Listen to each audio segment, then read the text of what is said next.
அஸ்ஸலாமு அலைக்கும். ஒரு 2 டேஸ்க்கு முன்னாடி அம்மா வீட்டுக்கு வந்துட்டுருந்தாங்க. வரும்போது அவங்க வந்து ஒரு 3 ப்ராடக்ட் எடுத்துட்டு வந்தாங்க. 2மே அவங்க நேர்ல போய் வாங்கினது. 1 மட்டும் ஆர்டர் பண்ணி எடுத்துருக்காங்க, க்ளோ ரோட்ல.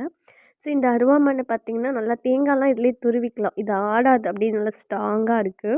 அதுக்கப்புறம் என்கிட்ட வந்து இந்த சப்பாத்தி கட்டு வந்து குட்டியா தான் இருக்கு. அதுக்கு பதிலா நான் வந்து இந்த மீஷோல பிளாஸ்டிக் மாதிரி லப்பர்ல கிடைக்கும்ல, அதுதான் யூஸ் பண்ணிட்டு இருந்தேன். இப்போ அது யூஸ் பண்ண பிடிக்கல.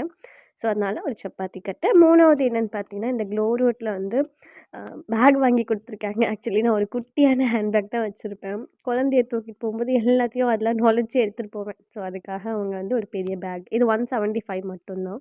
நல்லா சூப்பரா 2 வந்து ஜிப் கொடுத்து ரொம்ப சூப்பரா இருக்கு பார்க்கவே. இப்போ இருக்கிற பீஸ்ல செம்ம சில்லுன்னு இருக்கு. வீடியோல பார்த்தாலே தெரியும். மார்னிங் வந்து பிரெட் சாப்பிட்டாச்சு. மத்தியானம் மேகி செஞ்சு சாப்பிட்டுட்டு, அதுக்கப்புறம் இப்படியே போச்சுன்னா சரிப்பட்டு வராதுன்ட்டு மீன் குழம்பு செஞ்சுட்டு, இட்லிக்கு அரிசி ஊற வச்சிருக்கேன். கிளைமேட் பாருங்க செம்ம சில்லுன்னு